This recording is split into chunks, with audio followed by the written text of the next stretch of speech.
आपण प्रार्थनेमध्ये असे एकमेकांना पूरक होत आहोत. देवाचा आत्मा आपल्यावर आहे, देवाचं गौरव होत आहे याच्यामध्ये. खरंच देवाच्या नावाला धन्यवाद. आपण सर्वजण खूप चांगल्या मूड मध्ये आहोत है ना. हालेलुया.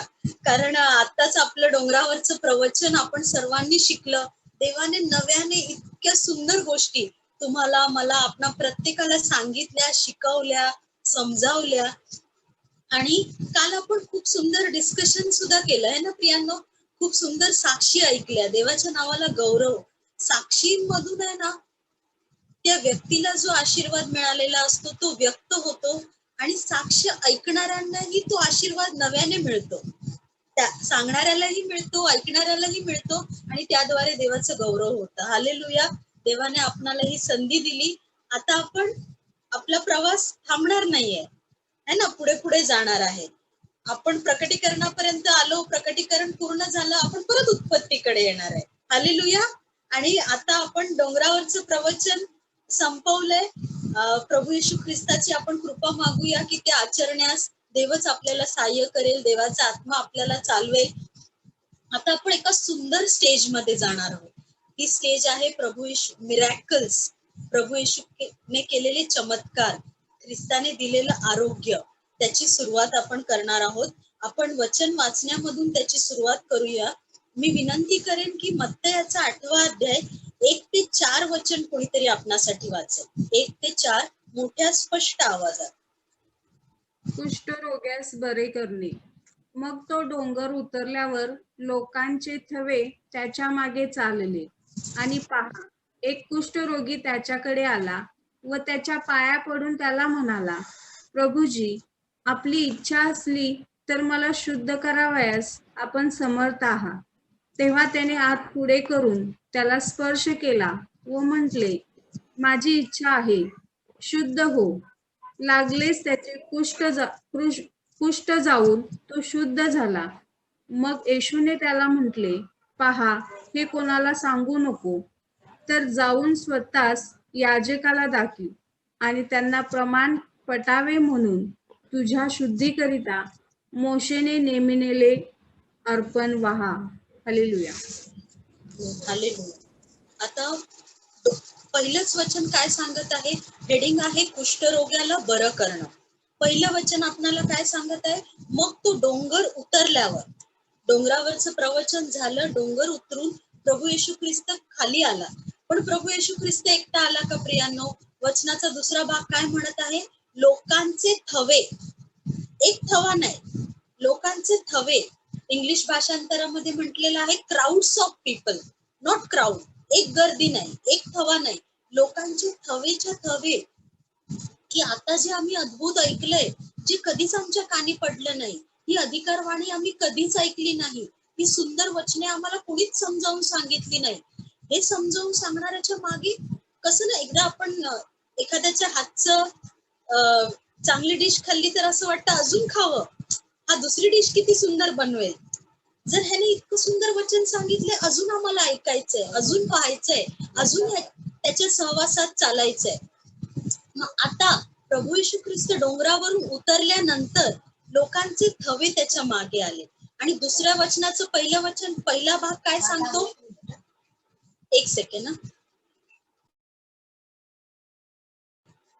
सॉरी, माझा आवाज क्लिअर येत आहे ना? दुसऱ्या वचनाचा पहिलं 2 शब्द काय आहे? आणि पहा. आणि पहा बद्दल शिकलोय आपण प्रियांनो. इंग्लिश मध्ये मी काय सांगितलेलं, त्याचा भाषांतर काय असतं? Behold. Behold, hold your self. जिथे आहात तिथे स्थिर राहा. आणि पुढे काय होतंय? Be in that moment. त्या क्षणामध्ये जा आणि काय होतंय ते पहा. का?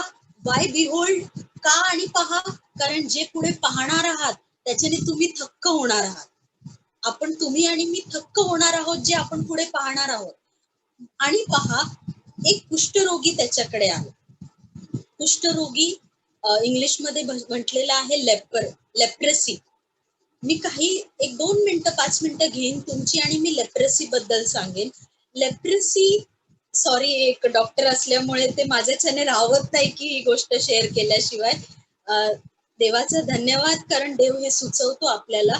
लेप्रेसी हा एक बॅक्टेरियल डिसीज आहे.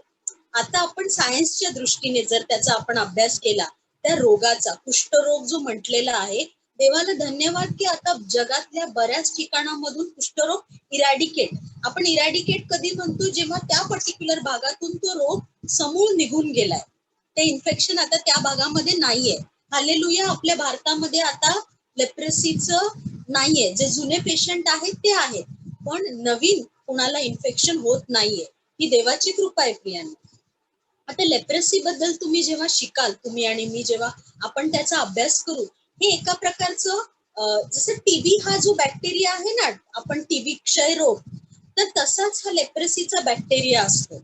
आणि लेप्रेसीचा बॅक्टेरिया आहे ना, आपल्या सगळ्यात पहिल्यांदा आपल्या स्किन, आपली त्वचा, आणि नंतर दुसरं आपली नर्वस सिस्टम, म्हणजे मज्जारज्जू, जे आपल्या नर्व्स असतात ना, जे आपल्याला पेन म्हणजे दुखण्याची भावना करून देतात, स्पर्शाची भावना करून देतात, त्या नर्व्सवर तो हल्ला करतो. मग आपल्या मसलवर, मग आपल्या ब्रेनवर, असा त्या रोगाचा हल्ला असतो. आणि नंतर त्या रोगाचं जेव्हा ऍडव्हान्स स्टेज, पुढच्या स्टेजमध्ये काय होतं, ही बोट, नाकाचा शेंडा, कानाची पाळी, ह्याचं डिग्रेडेशन होतं, नष्ट होतात. बघितले तुम्ही कुष्ठरोग कधी कधी त्यांचे हात असे बांधलेले असतात, हे पूर्णपणे गँग्रीन सारखं नाही प्रियांनो, हे पूर्ण नष्ट होतं हाडासकट. असं त्या रोगाचं नंतर भयंकर स्वरूप होतं.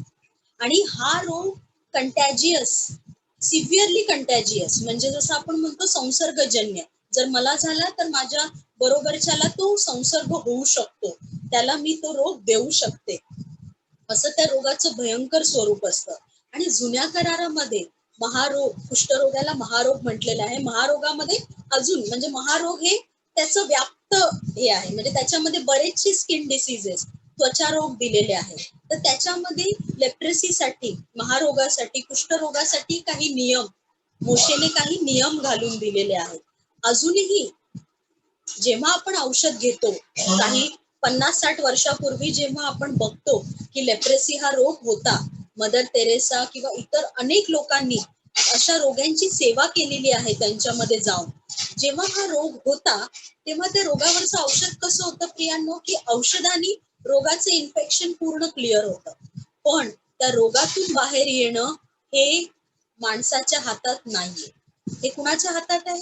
हे आपल्या परमेश्वराच्या हातात आहे. जर परमेश्वराची इच्छा आहे तर एखादा माणूस पूर्णपणे संपूर्ण बरा होऊन त्या रोगातून बाहेर येतो.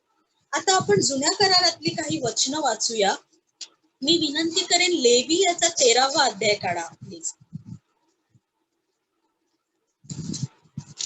लेवी याचा 13वा अध्याय 45 ते 46 वचन कोणीतरी वाचा. 45-46 दोन वचन. त्या महारोग्याच्या अंगावर हा चट्टा असेल, त्याचे कपडे फाटके असावे, त्याच्या डोक्याचे केस मोकळे सोडलेले असावे, त्याने आपला वरचा ओठ झाकून ठेवावा आणि अशुद्ध अशुद्ध असे ओरडत जावे. जितके दिवस हा चट्टा त्याच्या अंगावर राहील तितके दिवस त्याने अशुद्ध राहावे. तो अशुद्ध होय, त्याने एकटे राहावे. छावणीच्या बाहेर त्याची वस्ती असावी. Yes, praise the Lord. आपण जुन्या कराराच्या मोशेच्या नियमशास्त्राच्या नियमावलीमध्ये अनेक रोगासंबंधाने, अनेक अफेक्शन्स, म्हणजे रक्तस्त्राव असेल, अशुद्ध स्त्राव असेल, रोग असेल, ह्याच्या संबंधांचे नियम आपण वाचलेले आहेत. सॉरी, माझा आवाज नाही.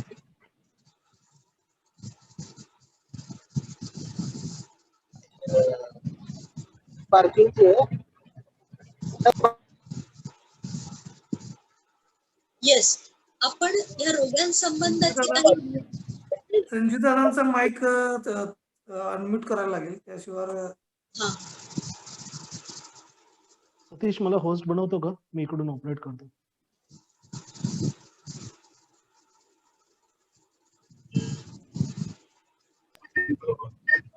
Yes, praise the Lord. या रोगांसंबंधाने नियम आपण वाचतो. ह्याच्यामध्ये काय होतं की ज्यांना लेप्रेसी किंवा स्किन, महारोग, कुष्ठरोग झालेला आहे, त्यांनी समाजामध्ये राहू नये. जिकडे समाज राहतोय त्यांच्या बाहेर जाऊन, म्हणजे आताच्या आपल्या भाषेमध्ये त्यांनी काय व्हावं, क्वारंटाईन व्हावं, वेगळं राहावं. आता आपण कोरोना झालेल्या कसं असं बोलत, हा माझा आवाज येतोय ना आता? Yes, thank you.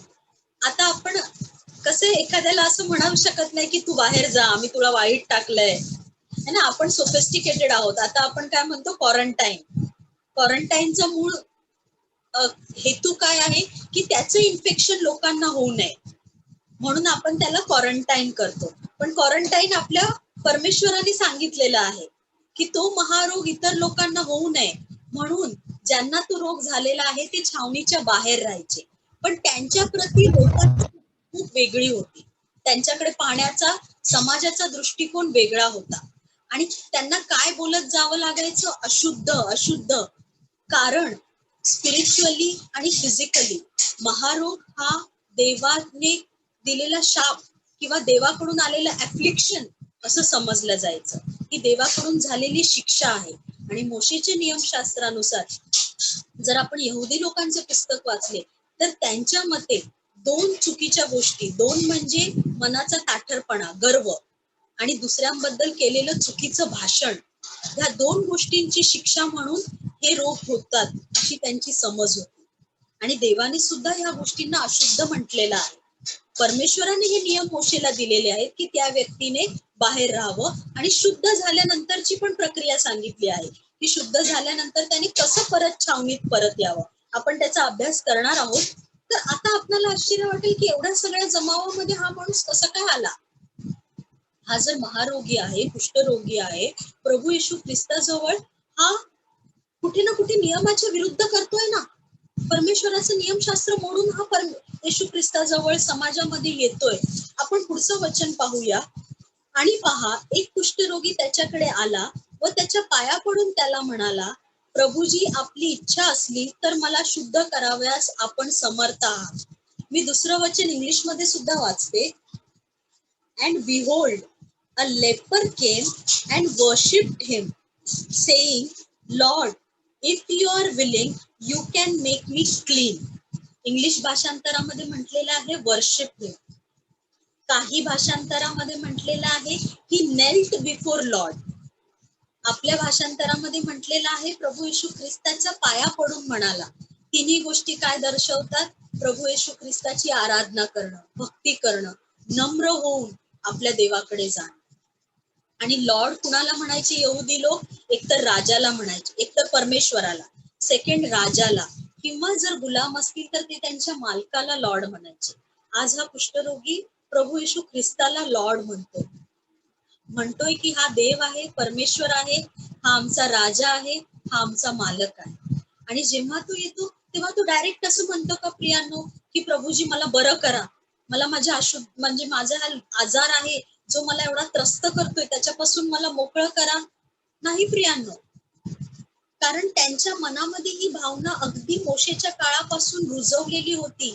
हा रोग जडलाय म्हणजे स्पिरिच्युअली, आध्यात्मिकरित्या आणि फिजिकली, शारीरिकरित्या ते अशुद्ध आहेत. त्यांना शुद्ध होण्याची गरज आहे. आणि तो कुष्ठरोगी प्रभू येशू ख्रिस्ताला काय म्हणत आहे? जर तुमची इच्छा आहे प्रभूजी, जर तुमची इच्छा आहे. पहिल्याने नम्र झाला, देवाची आराधना केली आणि मग परमेश्वराला, प्रभू येशू ख्रिस्ताला पूर्ण समर्पण देतोय. त्याचं मन, त्याचे विचार समजून घ्या प्रियांनो. तुमची इच्छा असेल तर मला तुम्ही शुद्ध करा. त्याच्यामधून काय पाहतो आपण की आध्यात्मिकरित्या ऑलरेडी हा माणूस शुद्ध झालाय. आपण जे बरे आहोत किंवा तिथे जे लोक शुद्ध आहेत त्यांच्यापेक्षा तो कितीतरी शुद्ध ऑलरेडी झालेला आहे. कारण तो पवित्र प्रभू येशू ख्रिस्ताकडे आलेला आहे. आणि कशा अंतःकरणाने आलेला आहे? पश्चातापी अंतःकरणाने. त्याला ऑलरेडी कळलंय की मी अशुद्ध आहे, पण मला शुद्ध करावयास कोण समर्थ आहे. आणि तो त्याच्याकडे जाण्याआधी, बरं करण्याआधीच, कृपा मिळवण्याआधीच परमेश्वराची आराधना करतोय. We worship. गुडघ्यावर जातोय, पाया पडतोय, तो देवाला त्याचा मान, महिमा, गौरव देतो. आणि त्याच्या पुढेही जाऊन तो म्हणतोय की जर प्रभूजी तुझी इच्छा आहे, तू केलंस तरीही मी तुझी आधीच आराधना करणार आहे, आणि तू नाही केलंस तरी तू माझा देव आहेस. आणि त्याच्यानंतर प्रभू येशू ख्रिस्ताने काय केलं? तेव्हा त्याने हात पुढे करून त्याला स्पर्श केला व म्हटले, माझी इच्छा आहे शुद्ध हो. लागलेच त्याचे कुष्ठ जाऊन तो शुद्ध झाला. प्रभू येशू ख्रिस्ताला स्पर्श करण्याची गरज होती का प्रियांनो? गरज होती का? सांगा. गरज नव्हती. गरज नव्हती प्रियांनो. शब्दाने बरं करणारा परमेश्वर आहे आपला प्रभू येशू ख्रिस्त. शब्द, जो शब्दाने सर्व काही निर्माण केलंय त्याने, त्याचा शब्द इज सो पॉवरफुल, सामर्थ्यवान आहे. जो शब्दाने आकाश, पृथ्वी आणि सूर्य, चंद्र, तारे, जमीन, त्याचं अजूनही आपल्याला कळलेलं नाहीये कसं बनवलं, काय बनवलं. वर्षानुवर्षे, हजारो वर्षे आपण त्याचा अभ्यास करतोय, शास्त्रज्ञ, पण अजून त्याच्यापैकी 10% माझ्या मते शोध लागलेला नाही. ते शब्दाने बरं करणारं प्रभू येशू ख्रिस्त त्या कुष्ठरोग्याला स्पर्श करतो. प्रभू येशू ख्रिस्ताला तो रोग होऊ शकतो का प्रियांनो? तो संसर्ग होऊ शकतो का त्या कुष्ठरोग्याचा? होऊ शकतो. तो पूर्ण मनुष्य आहे, होऊ शकतो, पण तो पूर्ण देव आहे. समजून घ्या, ही गोष्ट शुभवर्तमानामध्ये सारखी येणार आहे. काही ठिकाणी म्हटलंय देवाचा पुत्र, इकडे देवाचा पुत्र का म्हटलंय हे महत्वाचं आहे. काही ठिकाणी म्हटलंय मनुष्याचा पुत्र, तिकडे मनुष्याचा पुत्र का म्हटलंय हे खूप महत्वाचं आहे. तुम्ही आणि मी प्रियांनो त्याला दोन्ही रीतीने स्वीकारलंय. ही आपल्यावर झालेली त्याची कृपा आहे की तो देवाचा पुत्र आहे, तो मनुष्याचा पुत्र आहे, तो आमच्यासाठी मनुष्य झालाय. त्याला तो होऊ शकतो रोग, पण तो इतका पवित्र आहे, इतका पवित्र आहे की तो रोग जाईल त्याला स्पर्श केल्यानंतर. तो रोग परमेश्वराला नाही होणार, ख्रिस्ताला नाही होणार. हालेलुया. कुष्ठरोग इनक्युरेबल. त्याचं जे लिजन आहे ना, त्याचं जे स्किनला जो होतो ना, दॅट इज इनक्युरेबल. परमेश्वरच ते करू शकतो. प्रभू येशू ख्रिस्ताची पवित्रता, त्याची शुद्धता, त्याचं समर्पण आणि त्याची इच्छा. कारण कुष्ठरोग्याने म्हटलं, जर तुमची इच्छा आहे तर तुम्ही मला शुद्ध करायला समर्थ आहात. आणि प्रभू येशू ख्रिस्ताने जसं बरं केलंय ना, ते फार महत्वाचं आहे प्रियाने. प्रभू येशू ख्रिस्त काय म्हणतो, म्हटलं कुष्ठरोग्याला, त्याने माझी इच्छा आहे शुद्ध हो. आणि लागलेच मॅथ्यू मध्ये, मत्तयाच्या शुभवर्तमानामध्ये, लूक मध्ये हा शब्द खूप वेळा आलेला आहे आणि आपण अभ्यास करणार आहोत. इमिजिएटली, 2 दिवसांनी नाही, 7 दिवसांनी नाही, 2 तासांनी नाही, 7 तासांनी नाही, इमिजिएटली त्या क्षणी लागलेच, स्पर्श करताच त्याचे कुष्ठ दूर झाले. कुष्ठ जाऊन तो शुद्ध झाला. मग येशू, मी 4थं वचन वाचते. मग येशूने त्याला म्हटले, पहा, हे कोणाला सांगू नको, तर जाऊन स्वतःच याजकाला दाखव आणि त्यांना प्रमाण पटावे म्हणून तुझ्या शुद्धी करता मोशेने नियम नेमलेले अर्पण व्हा. आता 2 भाग आहेत प्रिया. दुसरा भाग मी आधी सांगते. मोशेच्या नियमशास्त्रामध्ये काही विधी सांगितलेले आहेत की शुद्धतेचा काय विधी आहे. याचकाला प्रमाण पटवून देतानाचा जो विधी आहे, लेवियाचा 13-14 ह्याचा तुम्ही डिटेलमध्ये अभ्यास करा, तुम्हाला कळेल. आपल्याकडे वेळेचं बंधन आहे, त्यामुळे मी जस्ट शॉर्ट मध्ये तुम्हाला सांगते.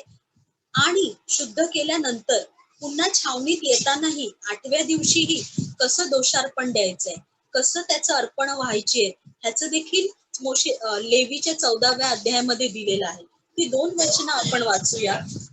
लेवी याचा 14वा अध्याय माझ्यासाठी काढा प्लीज.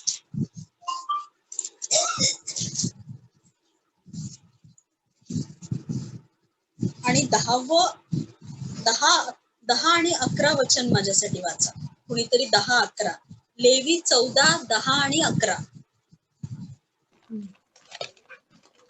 8व्या दिवशी 2 दोषहीन कोकरे, 1 वर्षाची दोषहीन मेंढी, अन्नार्पणासाठी तेलात मळलेले 3 दशांश एफा, 2 सफीड, 1 लोकभर 2 तेल हे आणावे. आणि शुद्ध ठरवणाऱ्या याजकाने शुद्ध ठरावयाच्या मनुष्याला या वस्तूंसह परमेश्वरासमोर दर्शन मंडपाच्या दारी उभे करावे. Yes, praise the Lord. याचकाने ते सगळं घ्यावं, है ना. याचकाने तू पुढे विधी करावा याचा आहे. पण प्रभू येशू ख्रिस्त त्याला सांगत आहे, तू जा. शुद्ध ठरवावयाच्या आधीचा हा विधी आहे. पण प्रभू येशू ख्रिस्ताने ऑलरेडी शुद्ध केलं ना प्रियांनो, त्याला कुष्ठरोग्याला ऑलरेडी तो शुद्ध झालेला आहे. कसा काय झाला? कारण दोषार्पणाचा मेंढाही तोच आहे, आरोग्य देणाराही तोच आहे. मुख्य याजकही तोच आहे जो परमेश्वराकडे जाऊन त्याचं पापार्पण करणार आहे. सगळ्या गोष्टी फार महत्वाच्या आहेत प्रियांनो. तरीही प्रभू येशू ख्रिस्त का सांगतो? कारण प्रभू येशू ख्रिस्त नियमशास्त्र खंडित करण्यासाठी नाही, तर ते काय करण्यासाठी आलेलं आहे? पूर्ण करण्यासाठी आलेलं आहे.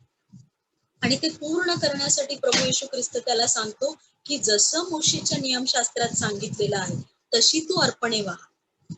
अर्पणे वाहून तू कुणाला गौरव दे? स्वर्गीय पित्याला गौरव दे. आरोग्य प्रभू येशू ख्रिस्ताने दिलंय, पण पुत्र पित्याला गौरविण्यासाठी पुत्र आलेला आहे आणि तेच पुत्र करत आहे. पुत्राने जरी आरोग्य दिलं तरी पुत्र सांगत आहे की जाऊन पित्याचं गौरव कर, जाऊन पित्यासाठी अर्पण दे. आणि त्याचा दुसरा एक भाग, पहिला भाग जो मी आता डिस्कस आपण करणार आहोत, मग येशूने त्याला म्हटले हे कोणाला सांगू नको. का सांगू नको? प्रभू येशू ख्रिस्त आपणाला सांगतो ना की सुवार्ता सांगा, तरी पण प्रभू येशू ख्रिस्त त्याला का सांगतो की कोणाला सांगू नको?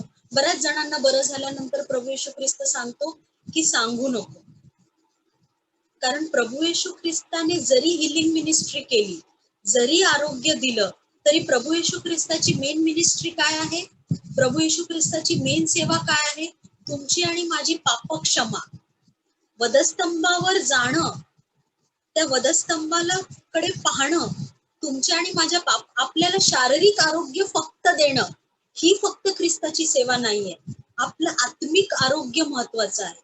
म्हणून अनेक जण आरोग्यासाठी आले, शारीरिक आरोग्यासाठी, पण आत्मिक आरोग्यासाठी फार थोडके गेले ख्रिस्ताच्या मागे. म्हणून प्रियांनो, आपण जगात असताना आशीर्वादासाठी नक्कीच ख्रिस्ताकडे जावं. आपल्या आरोग्यासाठी, आपल्या नीड्स, आपल्या ज्या गरजा आहेत, आपल्या भौतिक गरजा आहेत, आपल्या आर्थिक गरजा आहेत, त्याच्यासाठी आपण ख्रिस्ताकडे जावं. त्या पुरविल्यानंतर त्याचे आभार मानावे. पण आपल्या जीवात्म्याचं संरक्षण ख्रिस्तामध्ये करणं, आपलं अंतःकरण ख्रिस्तासाठी टिकवणं आणि आत्म्याने त्याच्या राज्यात प्रवेश करणं, ह्यापेक्षा देवाला अधिक संतोषिविणारं काहीच नाही. म्हणून प्रभू येशू ख्रिस्त त्याला सांगतो की सांगू नकोस, हिलिंग मिनिस्ट्री गाजवू नका. प्रभू येशू ख्रिस्ताने सुद्धा हीच घोषणा केली, पश्चाताप करा, स्वर्गाचे राज्य जवळ आले. असं नाही म्हटलं देवाचा पुत्र आलेला आहे आरोग्य द्यायला, या तुम्ही आणि आरोग्य घ्या. ही घोषणा कधी प्रभू येशू ख्रिस्ताने केली का प्रियांनो? नाही. त्याने आपले रोग वाहिले, त्यांचेही रोग वाहिले, त्यांना आरोग्य दिलं. त्यांचा कळवळा ख्रिस्ताला खूप आला. पण प्रभू येशू ख्रिस्ताची इच्छा आहे की फक्त शारीरिक आरोग्य मिळू नये, आत्मिक आरोग्य मिळावं. आणि पूर्ण अंतःकरणाने जी ही लेकरं माझ्या पित्याने मला दिली आहेत, त्या सर्वांना मी घेऊन जावं, त्या सर्वांना मी घेण्यासाठी जावं. हालेलुया. आपण मत्तयाचा 8वा अध्याय 5 ते 13 वचन कोणीतरी वाचा प्लीज. मग येशू कफर्नहुमास आल्यावर एक शताधिपती त्याच्याकडे आला व त्याला विनंती करून म्हणाला, प्रभुजी, माझा चाकर पक्षघाताने अतिशय पीडित होऊन घरात पडला आहे. तो त्याला म्हणाला, मी येऊन त्याला बरे करीन. तेव्हा शताधिपतीने उत्तर दिले की, प्रभुजी, आपण माझ्या छपराखाली यावे अशी माझी योग्यता नाही, पण शब्द मात्र बोला, म्हणजे माझा चाकर बरा होईल. कारण मी ही ताबेदार मनुष्य आहे आणि माझ्या हाताखाली शिपाई असून मी एकाला जा म्हटले की तो जातो, दुसऱ्याला ये म्हटले की तो येतो, आणि माझ्या दासाला अमुक कर म्हटले की तो ते करीतो. हे ऐकून येशूला आश्चर्य वाटले व आपल्या मागे येत असलेल्या लोकांना तो म्हणाला, मी तुम्हाला खचित सांगतो, एवढा विश्वास मला इस्रायेलात आढळला नाही.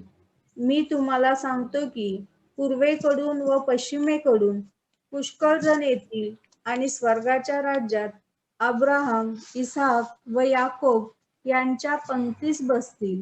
परंतु राजाचे पुत्र बाहेरील अंधारात टाकिले जातील, तेथे रडणे व दात खाणे चालेल. मग येशू शताधिपतीला म्हणाला, जा, तू विश्वास ठेविल्याप्रमाणे तुला प्राप्त हो. आणि त्याच घटकेस तो चाकर बरा झाला. हालेलुया. कुणीतरी लूक याचा 7वा अध्याय 2 आणि 5 हे वचन वाचा. लूक याचा 7वा अध्याय 2 आणि 5वं वचन देखील वाचा.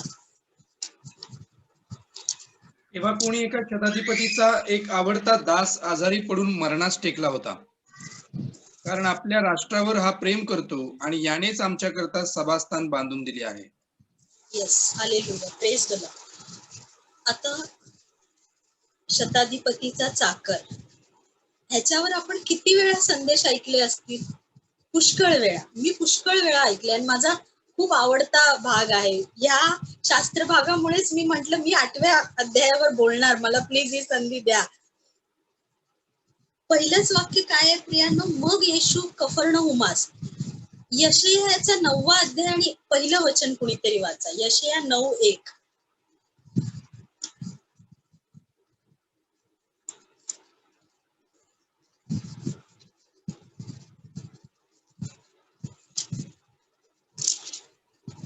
तथापि आता ज्या भूमीत विपत्ती आहे तेथे हा अंधकार राहणार नाही. त्याने मागील काळी जबलून प्रांत व नप्ताली प्रांत यांची अप्रतिष्ठा केली, तर यापुढील काळी समुद्र तीरीचा प्रदेश, यार्देनेच्या पलीकडील प्रांत, विदेशी लोकांचे मंडळ गालील यांची तो प्रतिष्ठा करेल. Yes, hallelujah. आणि गालिल समुद्रावरचं मेन समुद्र किनाऱ्यावरचं शहर कोणतं आहे प्रियांनो? कफर्नहूम. असं म्हटलं जातं कफर्नहुमामध्ये प्रभू येशू ख्रिस्ताचं राहायचं घर होतं. आणि कफर्नहुमामध्ये प्रभू येशू ख्रिस्ताने फार मोठी मिनिस्ट्री केली, फार लोकांना बरं केलं. कफर्नहुमास येशू आल्यावर एक शताधिपती, शताधिपती म्हणजे सेंचुरियन, आणि मराठीमध्ये फार सुंदर शब्द आहे शताधिपती. शत अधिपती म्हणजे 100 लोकांवरचा अधिपती, 100 लोकांवरचा मेन. आपण म्हणू आपल्या भाषेत टीम लीडर, पण नुसता टीम लीडर नाहीये प्रियांनो. हा शताधिपती म्हणजे सोल्जर, जे रोमन सोल्जर होते, रोमन अधिकारी होते. 100 सोल्जर त्याच्या हाताखाली काम करणारा म्हणजे हा किती उच्च प्रतिष्ठेचा माणूस असेल. आपल्या याच्यामध्ये आपण म्हणू आपल्या भाषेमध्ये कदाचित जे डीसीपी वगैरे असतात ना, ACP, assistant commissioner of police, म्हणजे IPS, असा तो अधिकारी आहे. तर रोमन शिपायांच्या 100 शिपायांच्या वरचा अधिकारी. आणि रोमन शिपाई त्यावेळी काय करायचे? यहुदी लोकांचा छळ करायचे, त्यांना ऑप्रेस करायचे, है ना. कारण यहुदा राज्य, हेरोद हा रोमन साम्राज्याचा मांडलिक होता. मांडलिक म्हणजे तो राजा, तो नुसता नावाला राजा. राज्य कुणाचं होतं यहुदावर? रोमन साम्राज्याचं. आणि त्या रोमन साम्राज्याचा, पण ह्याच्याबद्दल लूक याचा आपण 2 आणि 5वं वचन का वाचलं 7व्या अध्यायाचं?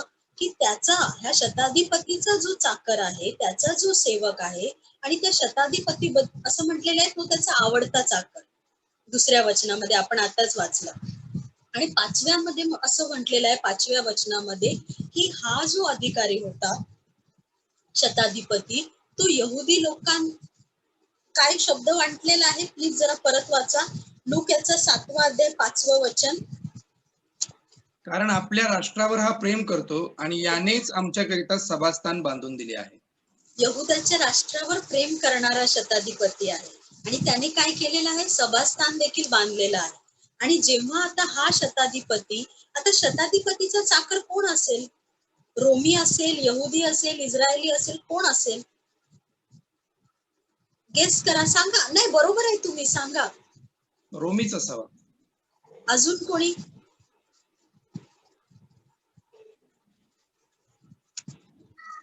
रोमीचा, जर मी रोमी आहे त्या काळी तो स्वतःच्या म्हणजे स्वकीयांना ते चाकर आणि गुलाम नाही करायचे.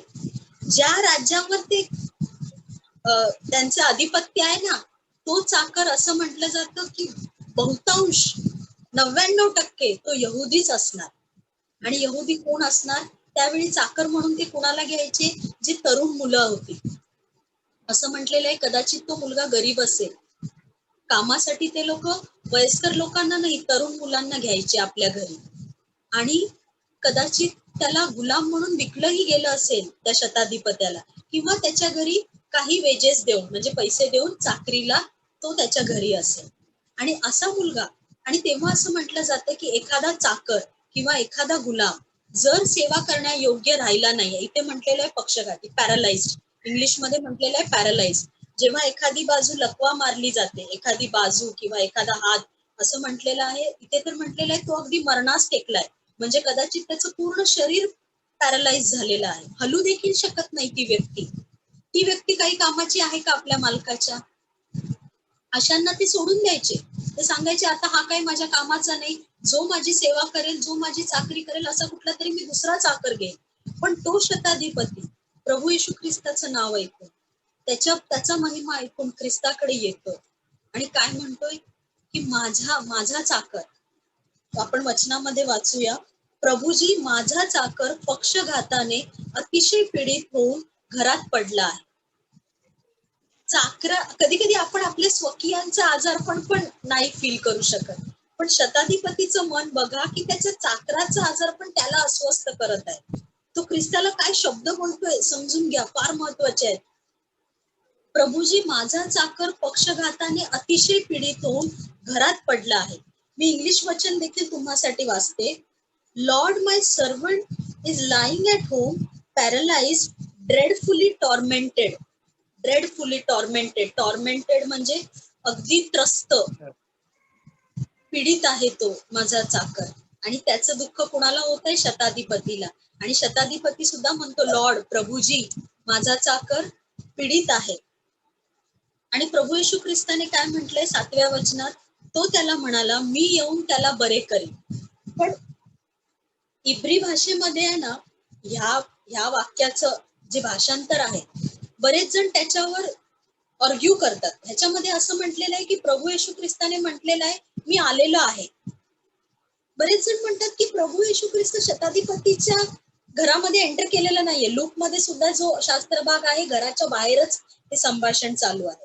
तरीही प्रभू येशू ख्रिस्ताने इब्री भाषेमध्ये भाषांतरामध्ये, आपल्या मराठी भाषांतरामध्ये त्यांनी तो काळ बदलला आहे, पास्ट टेन्सचा फ्युचर टेन्स केलेला आहे. पण मूळ भाषांतर जर आपण पाहाल तर त्याच्यामध्ये असे म्हटलेलं आहे प्रभू येशू ख्रिस्ताने असं का म्हटलं मी आलेलो आहे? बोला प्रियांनो, आपणा सर्वांना माहिती आहे असं का म्हटलं प्रभू येशू ख्रिस्ताने मी आलेलो आहे? कारण तो आलेला आहे. सरळ उत्तर आहे, तो आलेला आहे म्हणजे स्वर्गीय आरोग्य पृथ्वीवर आलेलं आहे. शब्दाने बरं करणारा तो देवाचा शब्द आलेला आहे. आणि प्रभू येशू ख्रिस्त त्याला जेव्हा म्हणतो की मी आलेला आहे, आणि मग प्रभू येशू ख्रिस्ताने म्हटलं की मी तुझ्या घरी येईन, तेव्हा शताधिपती काय म्हणतो? तो देखील प्रभू येशू ख्रिस्ता समोर किती नम्र होतोय. तो स्वतःला रिक्त करतोय. पश्चातापामध्ये सर्वात महत्वाचे आहेत ना ह्या गोष्टी आपण शिकून घेऊया. जसं कुष्ठरोगाने आपण अशुद्ध आहोत हे जाणलं शताधिपतीने, जरी तो शताधिपती आहे तरी तो ह्या योग्यतेचा नाहीये की ख्रिस्ताने त्याच्या छपराखाली यावं, हे त्याने जाणलं. तो एवढा ऑथॉरिटी असलेला माणूस, यहुदी तर त्याच्या आधिपत्याखाली आहेत, यहुदी सगळेच त्यांचे गुलाम आहेत, पण हा यहुदी ज्याच्या समोर तो उभा आहे, हा यहुदी ख्रिस्त, हा दाविदाचा पुत्र, हा आरोग्य देणारा, त्याला तो म्हणत आहे लॉर्ड, प्रभूजी तुम्ही माझ्या छपराखाली यावं, ह्या योग्यतेचा मी नाहीये. तेव्हा शताधिपतीने उत्तर दिले की प्रभूजी आपण माझ्या छपराखाली यावे अशी माझी योग्यता नाही, पण शब्द मात्र बोला म्हणजे माझा चाकर बरा होईल. ह्या एका वाक्याने शताधिपती हिरो झाला. ह्या एका वाक्याने शताधिपतीने कुणाला विस्मयित केलं, कुणाला आश्चर्यचकित केलं? आपल्या प्रभू येशू ख्रिस्ताला. हा शताधिपतीचा विश्वास, असं इंग्लिश भाषांतरामध्ये म्हटलेलं आहे ही मार्वल्ड. मी ते वचन वाचते तुमच्यासाठी, 10वं वचन मराठीत वाचते आधी. हे ऐकून येशूला आश्चर्य वाटले. आणि इंग्लिश मध्ये म्हटलेलं आहे when Jesus heard it he marveled. काही भाषांतरामध्ये म्हटलेलं आहे ही ॲस्टॉनिश्ड, काही भाषांतरामध्ये म्हटलेलं आहे ही अमेज्ड. म्हणजे एकदम अरे हा काय बोलतोय हा, म्हणजे केवढा हा विश्वास, काय ही त्याची समज, काय ही त्याने दिलेली साक्ष.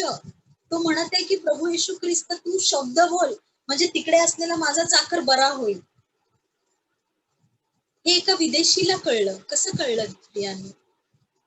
कारण त्याने फक्त ख्रिस्ताला पाहिलं.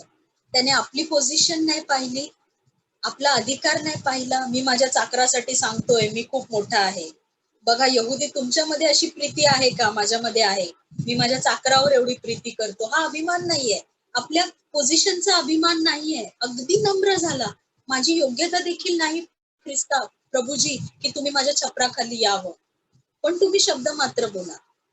आणि अगदी छान कंपॅरिझन करून सांगतो की जे माझं जगिक आधिपत्य आहे, जो जगिक अधिकार माझ्याकडे आहे, माझ्या जगिक अधिकाराने जेव्हा मी माझ्या एका सेवकाला सांगतो तू जा, तो जातो. आणि जे माझं काम आहे ते तो करतो. आपण ते वचन वाचूया, 9वं वचन. कारण मीही ताबेदार मनुष्य आहे आणि माझ्या हाताखाली शिपाई असून मी एकाला जा म्हटले की तो जातो, दुसऱ्याला ये म्हटले की तो येतो, आणि माझ्या दासाला अमुक कर म्हटले की तो ते करीतो. पण इथे कुठल्या दासाला काम सांगायचंय का? इथे एका रोगाला सांगायचंय या मनुष्यातून निघून जा, आणि आरोग्याला सांगायचंय, त्याची हातापायातले गेलेल्या शक्तीला सांगायचंय जा त्या मनुष्याच्या शरीरात पुन्हा एंटर कर. डिवाइन ऑथॉरिटी, स्वर्गीय देवाकडून येणारं सामर्थ्य ह्या ख्रिस्तामध्ये आहे. हे त्या शताधिपतीने, हे त्या परदेशीने ओळखलंय, ज्याला माहित नव्हतं की मसीहा येणार आहे. कदाचित आजूबाजूच्या राहणाऱ्या यहुदी लोकांकडून, कदाचित त्या चाकराकडूनही ऐकलं असेल, आपल्याला माहित नाही प्रियांनो. पण हा विश्वास त्याने धरलेला आहे आणि त्याच्या या विश्वासाने प्रभू येशू ख्रिस्त आश्चर्यचकित झाला. आज तुमच्यामध्ये आणि माझ्यामध्ये हा विश्वास आहे का प्रियांनो, की आपला प्रभू आश्चर्यचकित होईल? आपला प्रभू म्हणेल, अरे काय विश्वास आहे माझ्या लेकरामध्ये. आज आपण ख्रिस्ताकडे ती मागूया, देवा असा विश्वास आमच्या ठाई तू उत्पन्न कर, असा दृढ विश्वास, अशी तुझी ऑथॉरिटी बघण्याची दृष्टी तू आम्हाला दे. तो दृष्टिकोन तू आमचा बदलून टाक. आम्ही तुला पृथ्वीवर आलेला ह्या ख्रिसमसच्या दिवसामध्ये आपण फक्त त्याला बाळ म्हणून बघू नका. जो शब्द आरंभी होता, जो स्वर्गात राहणारा देव मनुष्य रूप घेऊन तुमच्या आणि माझ्यासाठी या पृथ्वीवर आला, बालकाचं अगदी निरागस आणि अगदी गोठ्यामध्ये जन्म घेतला. कित्येक पृथ्वीवरचे राजवाडे सुद्धा ज्याच्यासाठी कमी पडतील ना, तो जगाचा राजा, त्याला उतरावयास जागा नव्हती, कारण कुठलीच जागा त्याच्या योग्यतेची नाहीये पृथ्वीवर, कुठलीच नाही. आणि तो राजा, त्या राजाला शताधिपती कसा ओळखतोय पहा प्रिया. त्याला म्हणतोय की तो हे बोलतोय की माझ्या छपराची ही योग्यता नाही की माझ्या छपराच्या खाली तुम्ही यावं. आणि जेव्हा मी सांगतो, जसं मी सांगितल्यावर एखादा मनुष्य जातो, काम करतो, शिपायाला म्हटलं ये तसा येतो, तसं तू जेव्हा म्हणशील रोगाला तू जा, तेव्हा तो रोग जाईल माझ्या त्या चाकरामधून. आणि तू जेव्हा म्हणशील सामर्थ्य, त्याच्या शरीरामधल्या संवेदना, त्याच्या मसल्स मधली गेलेली पॉवर, त्याच्या हाडातली जीर्ण झालेली शक्ती जी गेलीये, तू जर म्हणशील ये तर ती येईल. एवढं सामर्थ्य तुझ्यामध्ये आहे ख्रिस्ता. आज मी हे कबूल करतो. आज मी तुझ्या ठाई हा दृढ विश्वास ठेवतो. आणि ख्रिस्त सुद्धा एवढा आपला प्रभू येशू ख्रिस्त आश्चर्यचकित झाला. पूर्ण मनुष्य आहे प्रियांनो, पूर्ण देव आहे, सामर्थ्य आहे बरं करण्याचं, पण पूर्ण मनुष्य आहे. आश्चर्यचकित झाला म्हणून बरं करण्याच्या आधी तो बोलल्या वाचून राहिला नाही प्रियांनो. त्यांनी ही साक्ष दिली की असा विश्वास मला कुठे नाही, पूर्ण इस्रायलामध्ये सापडला नाही, पूर्ण इस्रायलामध्ये मी बघितला नाही. इस्रायल लोकांसाठी शर्मेची गोष्ट आहे, पण शताधिपतीसाठी किती अभिमानाची गोष्ट आहे प्रियांनो. आज तुम्ही आणि मी तो शताधिपती होऊया की ज्याचा विश्वास, आपला तुमचा आणि माझा विश्वास पाहून आपला स्वर्गीय पिता आणि त्याच्या उजवीकडे बसलेला ख्रिस्त आश्चर्यचकित होईल. काय माझ्या लेकरांमध्ये विश्वास आहे की त्यांनी आज विश्वासाने ते मागतायत आणि त्यांना माहित नाही की देव पिता कधी उत्तर देईल, पण ते विश्वासाने माझ्याकडे मागतायत. जशी माझी इच्छा आहे तशी त्यांची इच्छा आहे. जशी माझी इच्छा आहे की माझ्या प्रत्येक लेकराने यावं, माझी वचने ऐकावी, आज तशी इथे बसणाऱ्या माझ्या प्रत्येक लेकराची इच्छा आहे. प्रत्येक लेकरू आपल्या भाऊ बहिणीसाठी कळकळीने प्रार्थना करतंय आणि ख्रिस्ताच्या ठाई हा विश्वास धरतंय की सर्व लोक येणार आहेत, आनंदाने ख्रिस्ताचं वचन ऐकणार आहे आणि ख्रिस्ताचं, आपल्या देवपित्याचा गौरव करणार आहे.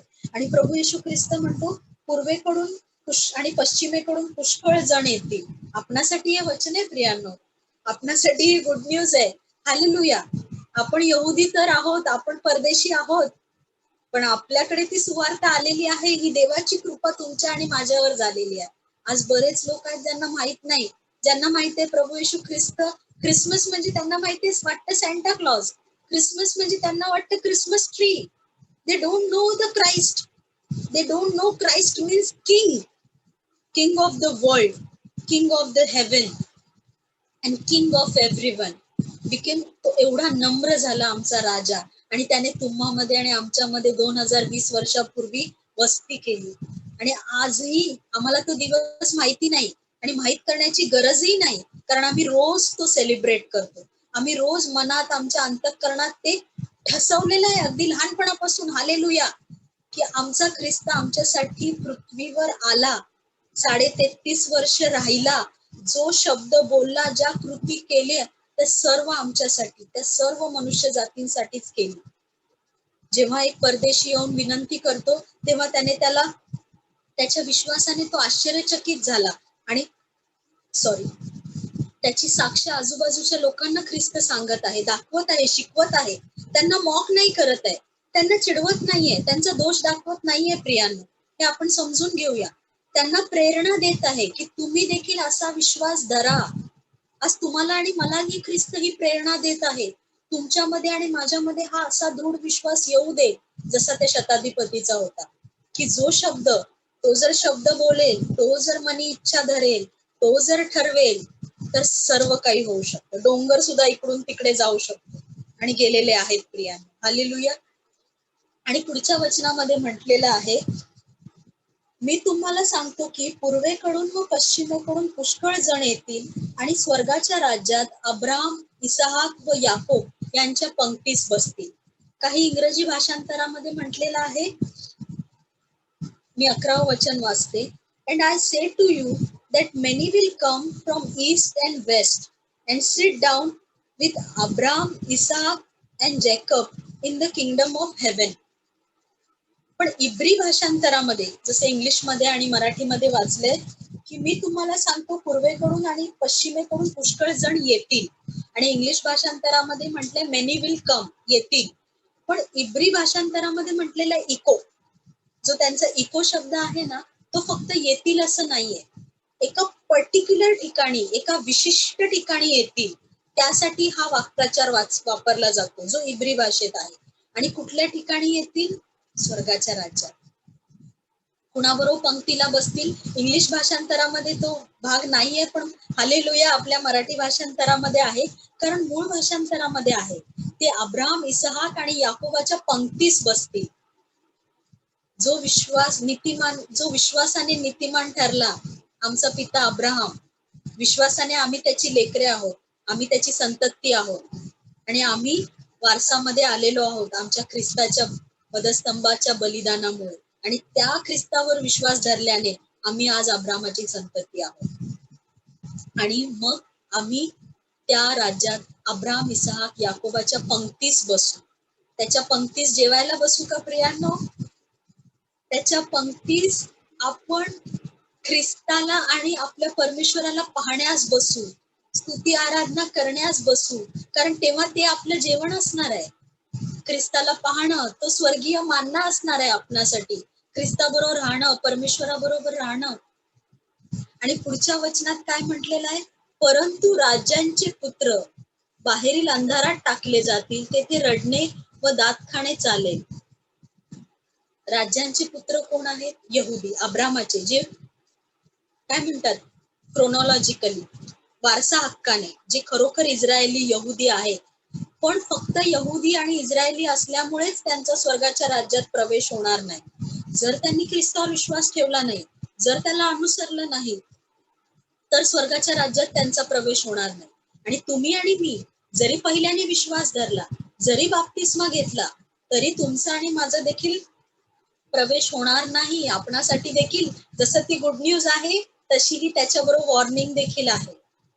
जर आपण शेवटापर्यंत टिकून नाही धरला विश्वास, आपली विश्वासूपणे धाव नाही संपवली, तर आपलं नाव देखील जाणार जीवनी पुस्तकातून. आणि कुठे जाणार आपण? अंधारात टाकले जातील, तेथे रडणे व दात खाणे चालेल. इंग्लिश मध्ये खूप सुंदर आहे भाषांतर. Then Jesus said to the but the sons of the kingdom will be cast out into outer darkness.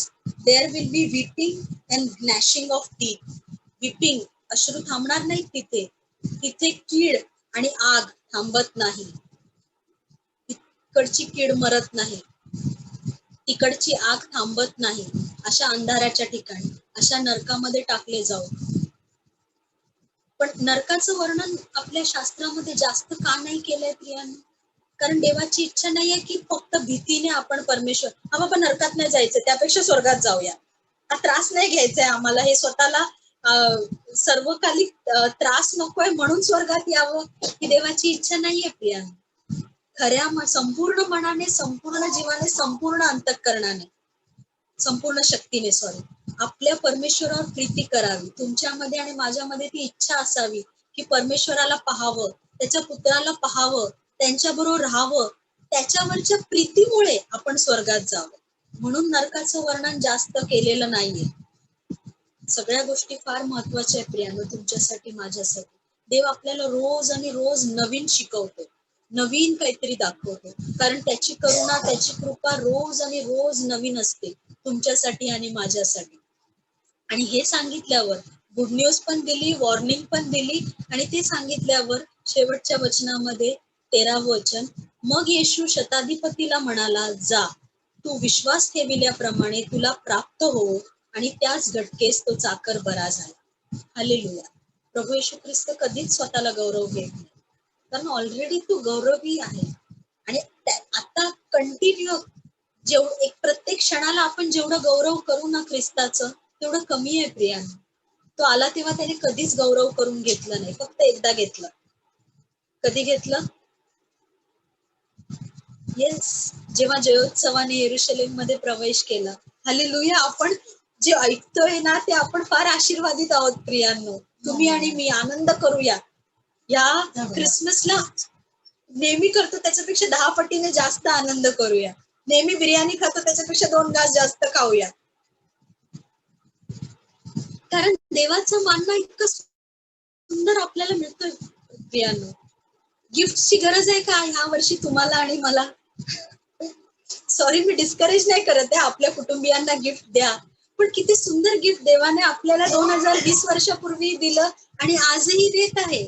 आजही तो अनुभव, असं वाटतंय ना आपण की ख्रिस्त उभा आहे, शताधिपती त्याच्याकडे आलेला आहे आणि ख्रिस्ताने कुष्ठरोग्याला स्पर्श केला, त्याला बरं केलं. लोक आश्चर्यचकित झाले आणि शताधिपतीचा विश्वास बघून आपला ख्रिस्त आश्चर्यचकित झाला. त्याचे डोळे मोठे झाले असतील. किती सुंदर दृश्य असेल. आपण डोळ्यासमोर उभं करूया प्रियांनो. आणि ख्रिस्त सांगत